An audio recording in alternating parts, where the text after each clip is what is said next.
নাই ভাই, আমি কেবল 3টা করছি আর একটা করতে চাইতেছি। আমি আপনাকে যে প্রশ্নটা করতে চাচ্ছি, তিনটা সুন্দরী বউ, আপনি তাদেরকে মানে শারীরিক সুখ কতটুকু দিতে পারেন, এটা হচ্ছে বলাটা যদিও খারাপ দেখায়, তারপরেও আমার দর্শক আপনার কাছে শুনতে চাইবে।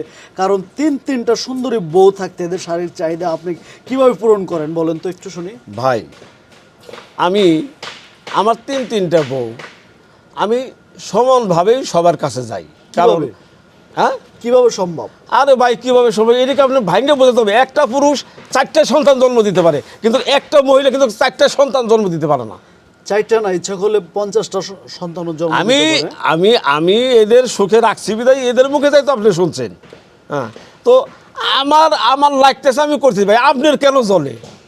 আমার জলে এই কারণে, আপনি বয়স্ক একজন মানুষ, যদিও মোল্লা বংশের জুনিয়র ছোট দেলু মোল্লা। ভাই আপনি আবার বললেন বয়স্ক আমাদের মানুষ। যদি কোনো সমস্যা না হয়, আপনারা তো সমস্যাটা কি?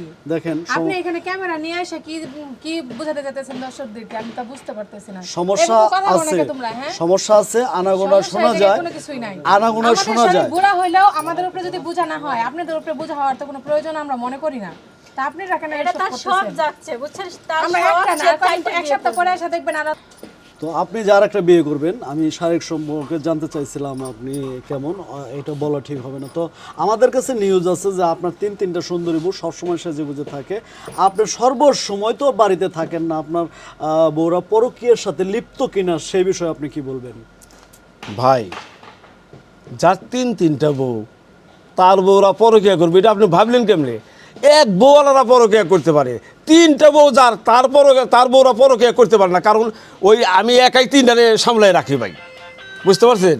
আচ্ছা দেলোয়ার মোল্লা ভাই, আপনার 8-10টা রুম, মানে 8-10টা ঘর, আপনি নিশ্চয়ই আপনি সময় দেন প্রতি রাত্রে যে কোনো এক বউকে, 3 বউকে তো আর একসাথে সময় দেওয়া সম্ভব না। আর 2 বউ আপনার কোথায় থাকে আপনি কিভাবে বুঝবেন? আরে ভাই আপনি তো বুঝতেছেন না বিষয়টা। আমরা 3 বউ একসাথে থাকি, আমার জামাই থাকে না। আমি যদি আরো 5টা বিয়ে করি, আমার পাশেই তো সবগুলা থাকে, কেন আলাদা থাকবে? তার মানে আপনি বলতে চাচ্ছেন যে 3 বউকে নিয়ে একসাথেই ঘুমান? অবশ্যই।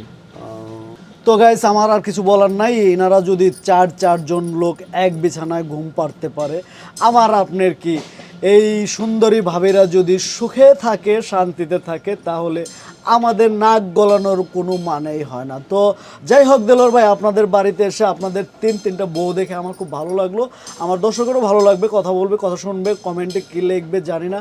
তবে যাই হোক, আপনি 3টা বউ নিয়ন্ত্রণ করতেছেন। আমি চাইবো যে আর কোনো মেয়ের জীবন আপনি নষ্ট করতে যান না।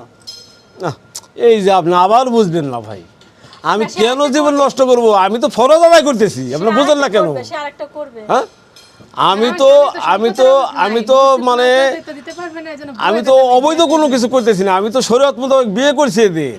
আমি কেন এদের জীবন নষ্ট করবো? এরা কি বলছে যে না আমার ভরণ পোষণ করে না বা আমার চাহিদা পূরণ করে না? এরা বলছে? এরা তো বলে নাই। কেন ভাই আপনি এইগুলা কেন বলতেছেন বলেন? আমরা তো আর এমনি এমনি ঢাকা থেকে আসি না, আমাদের কাছে নিউজ আছে আপনার 3 বই নাকি দুর্চরিত্র। এটা আপনি ভুল শুনছেন, কারণ এটা সত্য না ভাই। কারণ আমার 3 বউ যদি দুর্চরিত্র হইতো তাহলে আমার কাছে থাকতো না, তারা চলে যেত। আমার সব অনেক ইয়াং ছেলেরা আছে, তাদের হাত ধরে চলে যেত ভাই। তাদের হাত ধরে কেন যায় না? আপনার ঘর করলে কি আপনি মনে করেন আপনার ভাত খাইলে, আপনার সাথে ঘুমাইলে কি এরা হচ্ছে ভালো মানুষ, আপনাকে ভালোবাসে? আপনার সঙ্গে তো অভিনয় করতে পারে, আপনার যে টাকা পয়সা ধন সম্পদ আছে, তাই এই সমস্ত লোভে পড়েও একটা সুন্দরী মেয়ে আপনার হাত ধরে চলে আসলো আপনার বাড়িতে, আর আপনি মনে করতেছেন আপনার পাশে রয়েছে। এরা পাশে রয়েছে, আমি আর বেশি কিছু বলতে চাইলাম না, শুধু আপনি কোন এটুকুই। হিসাবে বললেন যে তার 3টা বউ চরিত্রহীন? দেখেন আসলে এখানে ক্যামেরা আছে, আমি বেশি কিছু বলতে চাই না, আমি আমার কথা বলতেছি না।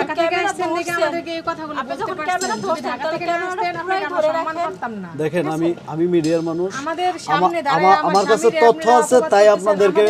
যাই হোক, ডোন্ট মাইন্ড দেলোয়ার ভাই, আপনার সঙ্গে কথা বলে ভালো লাগলো।